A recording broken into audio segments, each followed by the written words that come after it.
தொடர்பாக அந்த லிபரேஷன் என்று சொல்வது விடுதலை என்று சொல்லப்பதை பார்க்க ஆரம்பிக்கிறோம்.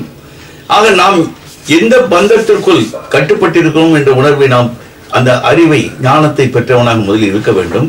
அது மட்டுமல்ல, அதிலிருந்து வெளி வரும்போது நீ எதை பெறுகிறாய் என்பதை உணரும் போது உன் இச்சை தூண்டப்படுகிறது. கிரியாசக்தி அற்புதமாக வேலை செய்து அதை அடைவதற்கு வேண்டிய அந்த தன்னம்பிக்கை, விடாமுயற்சி, மனோதிடம் அத்துணையும் பெறுவதற்கான வாய்ப்புகளை செய்து பயன் பெறுகிறாய் என்பதுதான் அது முக்கியமாக பார்த்தோம். இப்படி பார்க்கும்போது அந்த காலத்திலே நாம் அந்த பிரிட்டிஷ் அரசுக்கு கீழ் நாம் சுதந்திரமற்றவர்களாக இருந்தபோது நம் கிராமத்தில் உள்ள ஒரு சிறிய குக்கிராமத்திலே, இந்த அளவுக்கு படிப்பு இல்லாத இடத்திலே, அங்கு உள்ள குப்புசாமி என்ற ஒருவனுக்கு நீ அடிமைப்பட்டிருக்கிறாய், நம் நாடு சுதந்திரம் அடைய வேண்டும் என்றால் அவனுக்கு என்னமா தெரியுமா? எப்படி அந்த குருவி நம்ம கிளி சொன்ன கதை போல, என்ன சார் நான் காலையில் இருந்துச்ச உடனே களை பேசிக்கிட்டு போறோம், குளிச்சு தண்ணியை குடிச்சிட்டு சோத்த பழைய சோறுல தண்ணியை குடிச்சிட்டு போவோம், ஒரு 12 மணிக்கு சாப்பிடுவோம், திருப்பி வருவோம், உட்காருவோம், இதே தான் நடக்குது சார். நீ என்ன சார் சொல்றீங்க? நம்ம என்ன, எந்த நாட்டுக்கு நம்ம என்ன அடிமைன்னா என்னன்னு எனக்கு புரியலையே சார் என்று அவன் நினைக்கிறான். அவனுக்கு தெரியாது. ஒன்று தெரிய வேண்டாம் என்று தெரிய வேண்டிய அவசியமில்லை என்று நினைப்பது வேறு, தெரியாமல் இருப்பது வேறு. அவனுக்கு அது தெரியாது. ஒரு சின்ன கிராமத்தில் இருந்தவுடைய சுதந்திரம் என்றால் நம் நாட்டில் உள்ள பொருள்களை எல்லாம் அந்நிய நாட்டிற்கு ரா மெட்டீரியல்ஸ் எல்லாம் கொண்டு போடுவாங்க. நம்ம நாடு நம் இயக்கத்தில் வந்து நம் ஒரு பண விஷயத்திலோ அல்லது செயல்பாடுகளே குறைபாடு அடைவோம். நம்முடைய சுதந்திரம் நமக்கு பறிபோய் விடுகிறது. நம்மால் நினைத்ததை செய்ய முடியாது. பேச்சு சுதந்திரம், எழுத்து சுதந்திரம் இவையெல்லாம் கட்டுப்பட்டு இருக்கிறது என்றெல்லாம் அவனுக்கு தெரியும். என்ன சார் பேச போய் காலையில் இருந்துச்சா பக்கத்து வீட்டுக்கு என்ன வாடா போவோமோ அங்கே போக போகிறேன் வந்துட போகிறேன் தான் பேச்சு. வேற என்ன பேச்சு சுதந்திரம்? நான் எல்லாத்தையும் நினைச்சதை பேசுறேன்னு பக்கத்து வீட்டுக்காரர்கிட்ட பேசிக்கிறேன், வீட்டில் சொல்றேன், பிள்ளைகளை பார்த்துக்கிறேன், இதான் பேச்சு. பேச முடியுது, யாரும் கட்டுப்படுத்தலையே. எனக்கு என்ன பேச்சு சுதந்திரம்? எனக்கு என்ன எழுத்து சுதந்திரம்? என்ன ஏதாவது தவாலில் மணியாடர் வந்தால் பையனுக்கு கையெழுத்து போடுவேன், வைப்பேன். இதான் எழுத்து. எனக்கு என்ன எழுத்து சுதந்திரம்? எல்லாம் எனக்கு இருக்கு சார். அவன்கிட்ட போய் நீங்க என்ன சொல்றீங்க? பிரிட்டிஷ்காரன் ஆட்சி பண்ணுகிறான், நம் நாட்டை சுரண்டுகிறான். என்ன என்ன சுரண்டான்? என்ன சுரண்டான்? பிரிச்சாலி சொல்றான் தெரியாது. ஆக அந்த காலத்தில் ஏன் பாரதியார் அவருடைய அந்த வீரமிகு சுதந்திர பாட்டுகளை தடை செய்தார்கள்? அந்த பாரதியாருக்கு உலகி போடுறாங்க. எங்க இருந்தாலும் சரி, பாண்டியர் இருந்தா அப்படி சொன்னேன். ஒரு பாரதியார் இருந்து எத்தனை மக்களுக்கு மனதிலே சுதந்திரம் என்றால் என்ன, நீ இவையெல்லாம் இல்லாமல் கட்டுண்டு இருக்கிறாய், இவைகளை பெற்றால் எப்படி நீ சுதந்திரமாக பல செயல்களை செய்யலாம் என்று அவனுக்கு எப்படி இருக்கிறாய் என்பதை சொல்லி, இதை பெற்றால், சுதந்திரத்தை பெற்றால் நீ எதெல்லாம் அடைவாய் என்று அவன் மனசில் இச்சையை தூண்டும் போது அந்நிய நாட்டு சுரண்டல் ஒழிக, பிரிட்டிஷ் சாம்ராஜ்யம் அப்படின்னு கத்த ஆரம்பிச்சிடுறான். ஆக ஒரு பாரதியார் இருந்து எத்தனை மக்களை தூண்டிவிடும் தன்மை, தூண்டி விட்டுறான். அவனை விட்டா போதியா, எல்லாத்துக்கும் சுதந்திர உணர்ச்சியை பரப்பி விடுவான், சுதந்திர உணர்வை உண்டாக்கி விடுவான். ஏனென்றால் மக்களுக்கு சுதந்திரம் என்றாலே என்ன என்று தெரியாமல் இருக்கிறார்கள் என்றுதான் அவனை பிடிச்சி உள்ள போடுறாங்க. அந்த மாதிரி ஆளுல பேச்சாளர்கள் தூக்கி போடுறாங்களே உள்ள. ஏன் மக்களை தூண்டி ஒரு ஆள் மல்டிப்ளை பண்ணுவாங்க. நான் கூட கிளாஸ் எடுக்கும்போது, சார் நீங்கள் ஸ்டூடெண்ட்ஸ் வந்து எங்கள் இதில் ரோட்டரிலையோ நான் என்னுடைய வகுப்பு எடுக்கும்போது ஸ்டூடெண்ட்ஸ் அவங்க வேற வைத்து கொண்டு ஒரு நாள் முழுவதும் கஷ்டப்படுவதை விட ஒரு 15-20 ஆசிரியர்களை வைத்து அவர்களுக்கு செயல்படும் தன்மையை மாற்றி அமைத்து அற்புதமாக செயல்பட வைத்தால் எத்தனை மாணவர்களை பயன்படும் தன்மையாக மாற்றுவார்கள் என்று பார்க்கும்போது ஆசிரியர்கள் கடமை அத்தனை முக்கியம் என்று சொல்வேன். ஏதோ ஒரு இன்ஸ்டியூட்ல போய் சேர்த்தா கிளாஸ் இது மாதிரி ட்ரைனிங் 1 டே ஒர்க் ஷாப் பண்ணுவோம், மோட்டிவேஷன் கொடுப்போம்னா, சார் லீவு நாளில் எடுக்காதீங்க சார், ஒர்க்கிங் டேஸ் எடுத்தீங்கன்னா எங்களுக்கு இதாக இருக்கும், லீவில் எங்களுக்கு வெவ்வேறு வேலை இருக்கும் சார், வீட்டு வேலை இருக்கும் சார், இதை செய்யணும் சார், அதை செய்யணும் சார், ஆக ஒர்க்கிங் டேல எடுங்க சார், நல்லா எடுத்து செஞ்சுக்கலாம் சார். சார் அப்படி எடுத்தாலும் 5 மணிக்கு விட்டுணும் சார், விடுவீங்களா சார்? யார் கேட்கிறார்? பள்ளியிலே ஒரு ஆசிரியராக உள்ளவர் கேட்கிறார். அவருக்கு ஒரு ட்ரைனிங் மோட்டிவேஷன் மாதிரி செய்யும் இடத்துல 5 மணிக்கு விட்டுவீங்களா சார்?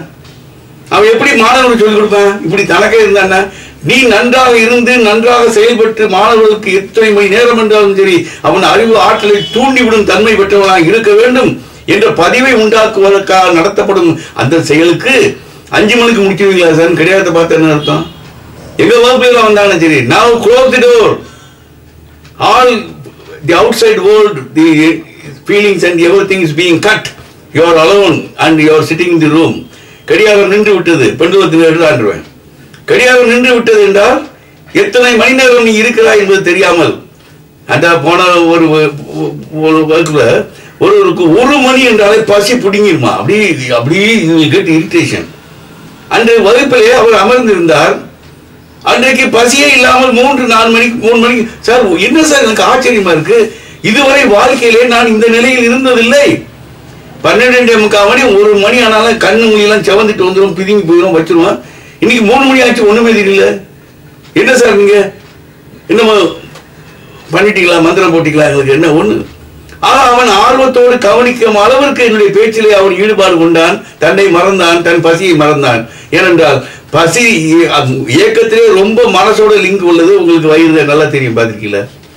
ஒரு மாணவனை அப்பா கூப்பிடா, டேய் வரும்போது பார்த்தா ரிசல்ட் போட்டுருக்காங்கடா, பேப்பர் வாங்கிட்டு வாடா. அரை மணி நேரம் ஆகிவிட்டது, 1 மணி நேரம் ஆகிவிட்டது, பையனை காணவில்லை. அவன் என்னவோ பார்த்துட்டு நல்லா சந்தோஷத்துல ஃப்ரெண்ட்ஸோட போயிட்டு வருவான்னு நினைச்சோம்னா இவன் பாத்ரூம்ல இருந்து அப்பா அப்பா SSLC ரிசல்ட் வந்து விட்டது என்ற செய்தியை இவன் வயிற்றை கலக்கி விட்டது. நம்மள என்ன சொல்ல, நான் செய்த செய்தி, நான் சொன்ன செய்தி உன் வயிற்றில் புளியை கரைத்ததா? என்ன வயிற்ற புளியை கரைச்சா என்ன செய்யும்? டாக்டர் தான் கேட்கணும். பீச்சிருமா என்ன வயிற்றில் புளியை கரைத்ததா? நான் சொன்ன செய்தி உன் வயிற்றில் புளியை கரைத்ததா? அது வர கேட்டது காது, கலங்கியது வயிறு, வெளியே அடிச்சுடுச்சு. ஏன்? அந்த அந்த உணர்வுக்கும் உடல் இயக்கத்திற்கும் அந்த ஜீரண சக்திக்கும் அவ்வளவு தொடர்பு. நல்லா பரிமாறி வச்சிருக்கு. ஒரு முக்கியமான ஒரு வேண்டிய நண்பருக்கோ ஒரு ரிலேட்டிவ்க்கு வந்து உடல்நிலை மன பாதிப்புல இருக்குன்னு சொன்னா அவங்க சாப்பிட முடியுதா? அத்தனை பிரியமாக நீ எடுத்து சாப்பிட வேண்டும் என்று வைத்த அத்தனை பொருள்களுமே உணவாகவே உனக்கு படவில்லை என்றால் அந்த பசி என்பது நீ முழுமையாக விட்டிலும் வெளிவந்து விடுகிறார். பசி இருந்தாலும் சாப்பிட போறோம் நம்ம, அதே இல்லைன்னா அதுதான் நம்ம சொல்றோம். அதே சமயத்தில் இன்னொன்று பார்க்கும்போது நமக்கு அந்த ஜீரண மண்டலத்தோடு அவ்வளவு தொடர்பு. ஒவ்வொரு இயக்கத்திற்கும் நமக்கு அந்த மனதில் உள்ள பதிவுகள், சைக்கோசோமேட்டிசம் என்று சொல்வது போல அந்த லிங்க் தரப்பட்டிருக்கிறது. நம்ம சாதாரண எத்தனை உங்களுக்கு சொல்றதெல்லாம் உங்களுக்கு அதான உடல் இயக்கம் அற்புதமாக படைக்கப்பட்ட சக்தியை பெற்றவனாக இருக்கிறார். ஆக இவ்வளவு அருமையாக படைக்கப்பட்டது, அந்த எதிர்ப்பு விஷயம் தரப்பட்டிருக்கிறது என்று சாதாரண ஒண்ணு. ஒரு சாக்கடை சொன்ன ஒருத்தன் சாக்கடை வரும்போது வேகமா நடந்து கல்ல போட்டான், வரும்போது தள்ளி குதிச்சான். பாத்தீங்களா? எருமாடை பின்னால் பார்த்தேன், ஒரு மாடு முற்ற மாதிரி கொம்ப தூக்கிட்டு வந்தவொடனே அதுவும் கன்ஃபார்ம் பண்றான். திரும்பி பாக்குறேன், அடே இவங்க எல்லா பேரும் சொன்னாங்க மாடு வருது விரிச்சிட்டு வருதுன்னு சொன்னா கூட இவன் திரும்பி பார்த்து கன்ஃபார்ம் பண்றான். அதான் பாத்துருக்கலாம் மனிதன். நான் அந்த ரயில்ல கதை சொன்ன மாதிரி பாட்டா கொம்ப தூக்கிட்டு வருது, ஐயோ இந்த 3 அடியை நடந்து போனது தவறா சார்? எங்க இருந்து வந்தது? அந்த மாட்டு கொம்புல இருந்து வந்ததா, மாட்டுல இருந்து வந்ததா? அந்த சக்தி எங்க இருந்து வந்தது? உன்னிடம் இருந்த சக்தியானது தூண்டப்படுகிறது என்றால் ஆக சக்தி தூண்டப்படுவதற்கு என்ன வேண்டும் என்று பார்த்தோம். 2, ஒன்று சர்க்கரை சுகர் சக்தி வேண்டும், 2வது எரிப்பதற்கு பிராண சக்தி வேண்டும். 2 ஆட்டோமேட்டிக்கா கொடுக்குது. என்ன அதுக்காக மாட்டை பார்த்தீங்கன்னா கையில ஜீனி வச்சு வாயில லபக்குன்னு போட்டாரா, மிட்டாய் போட்டாரா வாயில? இல்லை. அவன் உடம்பிலே சேர்த்து வைக்கப்பட்ட அந்த கிளைகோஜின் என்று சொல்லப்பட்டது குளுக்கோஸாக மாற்றி அந்த லிவர் இன்ஜெக்ஷன் போட்டுச்சு. உள்ள லிவர்ல இருந்து ஆட்டோமேட்டிக்கா பிளட்ல சேர்த்துச்சு. சக்கரை சேர்த்த அதை எரிப்பதற்கு அது ஒரு விரித்தல் வருது பாருங்க. அப்படி அதிகமாக காட்டு எடுக்கிறான், பிராணசக்தி உள்ளே போகுது, எரிகிறது, செயல்பாடு மாறுகிறது, ஜம்ப் பண்ணிடுறான் காக்கா. ஆக அந்த உணர்ச்சிக்கு மாற்றம் செய்யப்பட்டால் தான் உன் உயிர் காக்கப்பட வேண்டும் என்று வரும்போது அத்தனை ஒரு ஓன்னு பார்த்தா ஓடுறான். பாத்தீங்களா? உயிருக்கு பயந்தவனை பார்த்தா எப்படி ஓடுது. அதான் நம்ம சொல்லுவோம், மானுக்கும் புலிக்கும் சொல்றோம் பாருங்க. மான் ஓடுவது வேகம் கூடிக்கொண்டே போகுது என்றால் தன் உயிருக்காக ஓடுகிறது, இது தன் இறைக்காக ஓடுகிறது. இன்னைக்கு நாளைக்கு கூட ஒரு 1/2 மணி நேரம் கழிச்சு கூட இன்னொரு மானை பிடிச்சிக்கலாம். ஆனா அது அப்படி சிக்கிச்சா கதை முடிஞ்சு போச்சு, தன் உயிரே போச்சு. ஆனா அது ஓட்ட எப்படி இருக்கும்? உயிர் ஓட்டம். அந்த உயிர் ஓட்டம் அதனுடைய செயல் ஓட்டத்தை மாட்டுகிறது, அற்புதமா ஓடுது. இதெல்லாம் தரப்பட்டது. அது மிருகம் என்றாலும் சரி, அது சாதாரண பறவை என்றாலும் சரி, இத்துணை உணர்வுகளையும் அற்புதமாக அந்த பிரபஞ்ச சக்தி படைத்திருக்கிறது என்றால் மீண்டும் சொல்லுகிறேன், முழுமையாக அந்த பிரபஞ்ச சக்திக்கு நன்றி உடையவனாக. ஏனென்றால் நம் மனதிலே ஒரு பதிவு வைத்திருக்கிறோம், எனக்கென்று ஒன்று தரப்பட்டாலும் சரி, செய்யப்பட்டாலும் சரி, என் உச்சிலிருந்து உள்ளங்கால் வரை நன்றி உணர்வோடு இருக்கிறேன். இதையோட அல்லது ராமகிருஷ்ணா நீ எனக்கு நல்லது செய்தாய், அந்த ராமகிருஷ்ணன் நம்ம ராமகிருஷ்ணன் ஃப்ரெண்டே சொல்றேன், அவன் நண்பன் நல்லது செய்தான், அவனை நினைத்துக்கொள், நன்றி சொல் என்று நாம் சொல்லுவதால் நல்லா ஞாபகம் வச்சுக்கோங்க. இதெல்லாம் இருந்தாத்த மனிதனுக்கு மனித நேயத்தோடு நன்றி சொல்லுதல், பாராட்டுதல், ஒரு நல்ல காரியம் என்று மேலதிகாரியாக இருந்து கொண்டு நாம் எத்தனை பேர்களுக்கு அது ஒரு என்கரேஜ்மெண்ட் என்று சொல்வது, அவனுக்கு அவ்வளவு உற்சாகம். என்னை பார்த்து சிஏ சொல்லிட்டாரியா, அவனுக்கு அன்னைக்கு அப்படி ஒண்ணுமே கிடையாது சார். நம்ம ஐடிஐன்னு நம்ம பெங்களூர்ல HAL ஐடிஐன்னு இண்டஸ்ட்ரீஸ்லாம் இருக்கு பார்த்தீங்களா, அங்கெல்லாம் பெரிய பார்த்தீங்கன்னா ரிசர்ச் ஒன்று இருக்கும். சாதாரண ஒரு ஃபோர்மேன் ஐடிஐ டிப்ளமாவோட ஐடிஐ சர்டிஃபிகேட் சாதாரண தொழிலாளி அவன் அந்த செயின் கன்வேயரில் வேலை நடந்து கொண்டு இருக்கிறது என்றால் இந்த பக்கம் உள்ள டப்பாவை லேத்து ஓடிட்டு இருக்குது, எடுத்து இப்படி போடணும், எடுத்து வலது கை பக்கம் டப்பாவில் போடுறது போல எடுத்து இந்த பக்கமே போடுற மாதிரி ஒன்று இந்த டப்பாவுக்கு இங்கிட்டு வச்சா போதும் சார். அவன் செயலில் இவ்வளோ மாற்றம் வருது சார். நிறைய 50 80 செஞ்சிருவான் சார். இப்படி அதை எடுத்து இப்படி கொண்டு போட்டு கையை கிராஸ் பண்ணி போறதுக்கு இந்த டப்பா இங்க இருக்கு, அவன் செஞ்சிருக்கான். அதை இந்த இடத்துல அவன் டப்பா பிக்ஸ் பண்ணி வந்திருக்கு டேபிள்ல. நோ, இங்கிட்டு வைங்க சார். ஆக இந்த சாதாரண செயல் மாற்றம் இந்த பாக்ஸை தூக்கி இங்க வச்சு மெட்டீரியல்ஸ் தூக்கி இங்க போட்டாச்சுன்னா 1.5 பங்கு கிடைக்கிறா என்ன அர்த்தம்? சாதாரணமாக எந்த செலவில்லாமல் அந்த செய்யப்படும் போது அதே சமயத்தில் உற்பத்தி பெருகிறது என்றால் அவனுக்கு ஒரு 500 ரூபா 1000 ரூபாய் ரிவார்டு கொடுக்குறாங்க சார். 500 ரூபா பெருசு இல்லை, அவனுக்கு ஒரு படத்தை போட்டு தி ரோல் ஆஃப் ஆனர் என்று சொல்லி இந்த சஜஷனை இடது வைக்க உள்ள அந்த டப்பாவை தூக்கி வலது வைக்க வைத்தால் ப்ரொடக்ஷன் லெவலில் வரும்னு சொல்லி அந்த செயல்பாட்டுக்காக உறுதி அளித்தார் செய்தால் அது இன்றைக்கு அமுல்படுத்தப்பட்டிருக்கிறது என்றால் நமது ஐடிஐக்கு ஒரு நாளைக்கு இவ்வளவு, ஒரு மாதத்துக்கு இவ்வளவு, ஒரு வருஷத்துக்கு இவ்வளவு லாபம் கிடைக்கிறது என்றால் அவனுடைய செயல் பாராட்டத்தக்கது.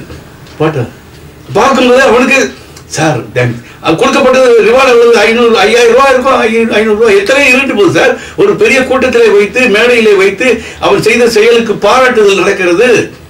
என்றைக்குமே மறந்து போகாமல் இருப்பதற்காக அந்த ரிசப்ஷன் ஹாலிலே போட்டு வைக்கிறார்கள் என்றால் அது சாதாரண செயலா?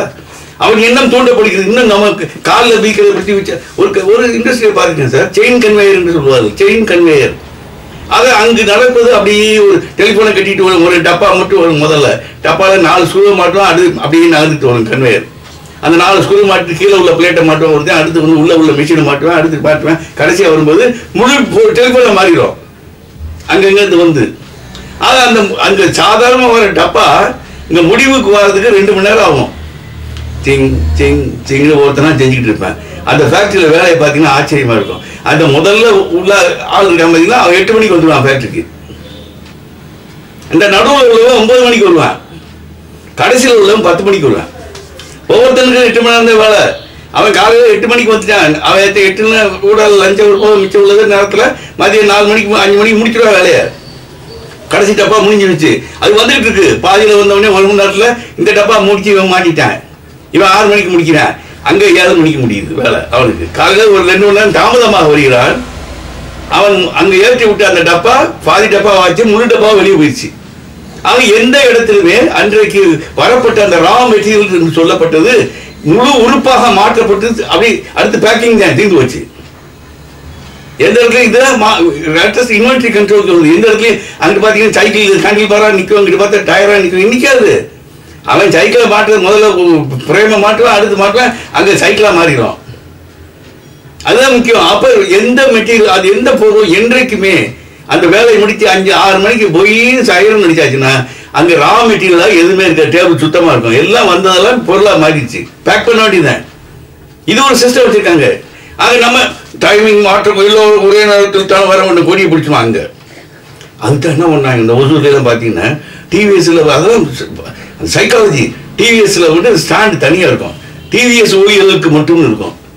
எனக்கு ஆச்சரியம், பாடுறா இதெல்லாம் ஏசி பண்ண மாதிரி வச்சுருக்காண்டா. அவன் மற்றவங்க பஸ் ஸ்டாண்டில் சாதாரண பஸ்ஸில் தொலை நின்றுட்டு இருப்பேன், இவன் அழகாக உட்காந்துட்டு இருப்பாங்க, ஜிலு ஜிலுன்னு ஃபேன்லாம் ஓட்ட மாதிரி போட்டு வச்சுருப்பாங்க. பார்த்து தன்னுடைய வேலைக்காரனுக்கு எவ்வளவு நல்லது செய்கிறான். இல்லை, அந்த மனிதர் அந்த நண்பரிடம் வந்து பிரித்து வைக்கப்படுகிறான்.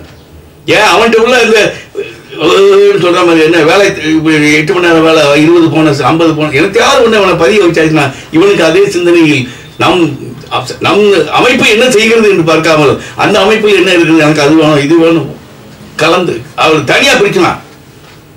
டிவிஎஸ் பஸ் ஸ்டாப் தனி, ஆஹா அவன் நினைக்கிறான் நமக்கு பாரியா அவன் நிற்கிறான், நான் உட்கார்ந்து இருக்கிறேன், இது பளிங்குக்கல் போட்டதில் உட்கார்ந்து இருக்கிறேன், ஃபேன் இருக்கிறது என்று நினைக்கிறான். என்றால் செய்யப்பட்ட காரணம் என்ன, அந்த ஊழியரிடம் வந்து தனியாக பிரித்து வைக்கப்படுகிறான். இதெல்லாம் சில சில மேனேஜ்மெண்ட் இதெல்லாம் டெக்னிக்ஸ் சொல்றது. சார் ஒரு பெரிய டெக்னிக்கை நீங்கள் போட்டு உடைக்கிறீங்களா சார்? இல்லை, அந்த டைம் கான்செப்ட் இதெல்லாம் வந்து ஆக ஒரு ஊழியனாக இருந்தா சாதாரண இதுதான் சொல்லுங்க சார். அந்த எங்களுக்கு தெரிஞ்சு போகும்போது ஒரு சாதாரண ஒரு பேர் சொல்லை அழைப்பதிலே எவ்வளவு இருக்குன்னு பார்த்துக்கோங்க. நல்லா சீயா இருக்கும் போது போகும்போது டிரைவர்கிட்ட எப்பா என்னப்பா இங்கே யார் இருக்கா சார், இங்கே ஒரு ஜெயந்தின்னு ஒரு அம்மா புதுசாக வந்து ஜாயின் பண்ணி அதை பற்றி தெரிஞ்சுக்கிறது. எங்கே போகிறோமோ அங்கே இருக்கிற அந்த ஏஐயை பற்றி தெரிஞ்சுக்கிறது. ஜெயந்தி பிஹெச்டியில் படித்தவா 3 மாதத்துக்கு முந்தி ஜாயின் பண்ணியிருக்கா, இந்த ஊருக்காரி. கொஞ்சம் அதுக்காக வந்து பெருசாக மார்க் என்னவானாலும் தேவையில்லை, படிச்சிருக்கு. அப்போ போகும்போது வந்து sir good morning, hi how are you Jayanthi, engineer Jayanthi how are யூன்னு சொன்னோடனே அதோட பாதி அவுட்டவா. என் பெயரை நான் சாதாரண ஏஇ, அவர் சீஃப் இன்ஜினியர். எத்தனையோ ஏஇக்கு அடுத்து ADE, DE, SC, deputy chief engineer, chief engineer, இத்தனை ரேங்கை தாண்டி உள்ளவர் என்னை பற்றி தெரிந்திருக்கிறார் என்றால் அதுவே எனக்கு அதான் பேர் கொண்டு அழைப்பதால் வரும் பயன். ராமசாமி ஹவ் ஆர் யூ, என்னை பற்றி அறிந்திருக்கிறார், நான் ராமசாமி என்பது தெரிந்திருக்கிறார். போட்டு அவர் என்ன காலம், இந்த காலையில் நல்லா இருக்குமாமா, நல்லா படிச்சிருப்பியா, நல்ல ஒரு நாலேஜ் இருக்குமே, தூக்கி வையே. நாலேஜ் இல்லைனாலும் நீ நாலேஜ் நீ அழகா இருக்கான்னு நான் சொன்ன கதை நல்லா இருக்கப்பா. சாதாரணமாக சொல்ல பார்த்தீங்களா, நாங்கள் இந்த ஜோசியம் சொல்கிற மாதிரி சில மடக்கிறதுக்கு நான் ஏற்கனவே சொன்னேன் இந்த கதை. அவங்களுக்கு இந்த துபாய் ஏர்போர்ட்டில் இருந்த கதை சாதாரண ஒருத்தர் பார்த்தோன்னே பாருங்க, அந்த தனியாக போய் சிக்கக்கூடாது. இந்த மாதிரி ஆளுகிட்ட சார் உங்களை பார்த்தாலே ஒன்று சொல்லும் போல இருக்கு சார், எனக்கு ஒன்றும் பணம் தர வேண்டாம், ஒன்றும் தர வேண்டாம் சார், எனக்கு உடனே சொல்லணும் போல எனக்கு என்னுடைய சக்தி எனக்கு தூண்டப்பட்டு உனக்கு சொல்லுகிறேன் சார், வாப்பா சொல்லுப்பா சார், உங்களை பார்த்தாலே நல்ல மனிதன், மிக நல்ல மனிதன் ஒன்று தெரிகிறது, அதுலேயே அவுட்டுறாங்க. என்னை பார்த்து நல்லவனே, நீ வல்லவனே, நீ நல்லவனே அப்படின்னு சொன்னாலே ஐயா ஜெய் ஜெய் வா, என்ன சொல்லுப்பா என்னைய பற்றி. சார் ஒன்னே ஒன்று சொல்றேன் சார், நீங்க நல்லவர் என்றால் அதை வைத்து பல நல்ல காரியங்களை மற்றவர்களுக்காக செய்ய வேண்டும், செய்து கொண்டே இருக்க வேண்டும் என்ற எண்ணத்தோடு செயல்படுகிறீர்கள், உண்மையா? அதே சமயத்தில் அதை வைத்து சில இடங்களில் கெட்ட பெயர்கள் உங்களுக்கு வந்தது உண்டா இல்லையா? பல பிரச்சனைகளுக்கு நீங்கள் மாட்டிக்கொண்டது உண்டா இல்லையா? ஆமா, யாரையும் கேளுங்க, இங்க உள்ள தெருவில் போற யாரு ஐயா உங்களை பார்த்தா முகத்தை பார்த்தாலே நல்ல உணர்வு உள்ளவராக தெரியுது, நல்ல எண்ணங்கள் உள்ளவராக தெரிகிறது. ஆக நீங்கள் நல்ல எண்ணத்தோடு மற்றவர்களுக்கு செய்த காரியங்கள் எல்லாம் தவறாக புரிந்து கொள்ளப்பட்டு பல சிக்கல்களில் மாட்டியது உண்டா இல்லையானா யாரை கேட்டாலும் ஆமா சார்னு சொல்லுவாங்க. யாராவது இல்லைன்னு சொல்லுவாங்களா? இல்லை. யாராவது இல்லைன்னு சொல்லுவாங்களா? இல்லை. பார்த்தீங்களா, அதுக்கு இல்லைன்னு சொல்லுவாங்க, இல்லை கிடையாது. ஏனென்றா நான் நல்லவன், நான் நல்ல காரியத்தை செய்கிறேன் என்ற எண்ணம் அடித்தளத்திலே செய்ய வேண்டும், செய்யாட்டா கூட செய்ய வேண்டும் என்ற எண்ணம் உள்ளவனாகத்தான் ஒவ்வொருத்தரும் இருக்கா. அதுதான் நம்ம மனித நேயம் கதை. எல்லோரு மனதிலும் மனித நேயம் என்பது இருக்கிறது. ஒரு 10 அடியில் இருக்கு, ஒரு 50 அடியில் இருக்கு. அந்த மனித நேயம் தூண்டப்பட வேண்டும் என்பதற்கு தான் இது போல பிரசங்கங்களை கேட்பது, சத் சங்கங்களுக்கு செல்வது, ஆன்மீக சொற்பொழிகளை கேட்கும் போது he gets elevated. ஒரு தகுதி பெறும் தன்மையை பெறுகிறான். தகுதி பெறும் தன்மை, தகுதி பெறுதல் என்பது வேறு, தகுதி பெறும் தன்மையை பெறுதல் என்பது அது அடிப்படை. நான் தகுதி பெற்றவனாக மாற வேண்டும். அதை நம்ம நான் சொன்ன பிள்ளையாரோட 10 தடவை சுத்தினேன்னா பிள்ளையாருக்கு சக்தி இருக்கு, அத்தனை தயாராக இருக்கிறது. ஆனால் பெறுவதற்கு நீ தகுதி உள்ளவனாக இருக்கிறாயா? Are you qualified to receive it? We need not doubt about the power of Lord Muruga or Lord Pilliyar. It has got enough power. அதே மாதிரி ஜீசஸ் எல்லாரும் அற்புத சக்தி வாய்ந்தவர். அதை பெறுவதற்கு தகுதி உள்ளவனாக ஆக வேண்டும் என்றால் அதுதான் நீ பல தவங்களை செய்ய வேண்டும் என்று சொல்லுவது. தவம் நீயாக பல துயரங்களை ஏற்றுக்கொள்ள வேண்டும்.